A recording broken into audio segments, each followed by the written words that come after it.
सोन चिड़ैया खबर उड़ती है।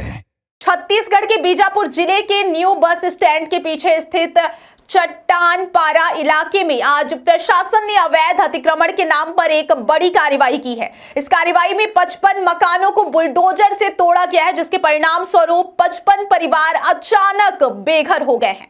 ठंड की कड़कड़ाती रात में प्रभावित परिवारों ने पॉलीथीन के टेंट के सहारे अपने बच्चों और बुजुर्गों के साथ रात गुजारने को मजबूर होना पड़ा। अतिक्रमण कार्रवाई की मार सिर्फ आम नागरिकों तक सीमित नहीं रही, बल्कि इसमें डिस्ट्रिक्ट रिजर्व गार्ड यानी डीआरजी दंपत्ति का घर भी तोड़ा गया है। जवान उस समय ड्यूटी पर था और घर में केवल उसकी पत्नी मौजूद थी। पत्नी ने बताया कि वे इस इलाके में 2006 से रह रहे हैं और उनके पास अपने गांव में कोई स्थायी घर नहीं है। कार्रवाई के समय कई महिलाओं की रोती हुई तस्वीरें सामने आई हैं, जिसमें वे प्रशासन से पूछ रही थी कि अब हम कहां जाएंगी। पीड़ित गंगा मांडवी ने अपनी व्यथा साझा करते हुए बताया कि वे पिछले 4 वर्षों से अपने परिवार के साथ इसी इलाके में रह रही हैं।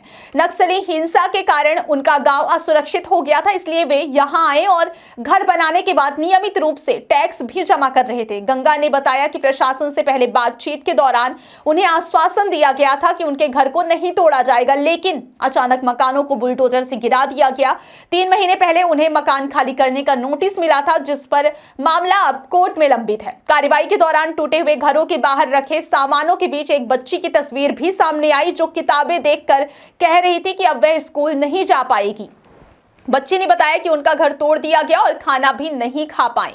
यह दृश्य प्रशासन की कार्रवाई की अचानकता और उसके प्रभाव को बखूबी दर्शाता है। नगर पालिका परिषद बीजापुर के सीएमओ बीएल नुरेटी ने इस कार्रवाई की जानकारी देते हुए बताया कि न्यू बस स्टैंड के पीछे 55 मकानों को तोड़ा गया और आगे 20 मकानों पर शांति नगर में कार्रवाई की जाएगी। उन्होंने रात में प्रभावित परिवारों से संवाद किया, लेकिन परिवार अब भी ठंड में पॉलीथीन के टेंट में रहने को मजबूर है।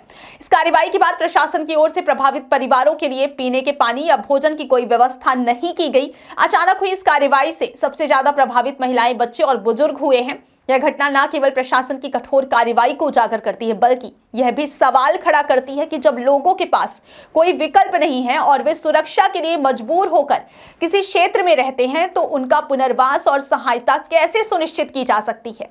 इस पूरे घटनाक्रम ने बीजापुर के चट्टान पारा इलाके में रहने वाले लोगों की चिंता और आक्रोश को बढ़ा दिया है। प्रशासन द्वारा किए गए इस प्रकार के अचानक और बिना पूर्व तैयारी के कार्यों से स्थानीय समुदाय की सुरक्षा, जीवन और सामाजिक स्थिरता पर गहरा असर पड़ता है। इस बीच प्रभावित परिवार अब न्याय की उम्मीद में है, ताकि उन्हें नए आशियाने और उचित पुनर्वास मिल सके और वे ठंड और भूख में सुरक्षित रह सके। सोन चिड़ैया खबर उड़ती है।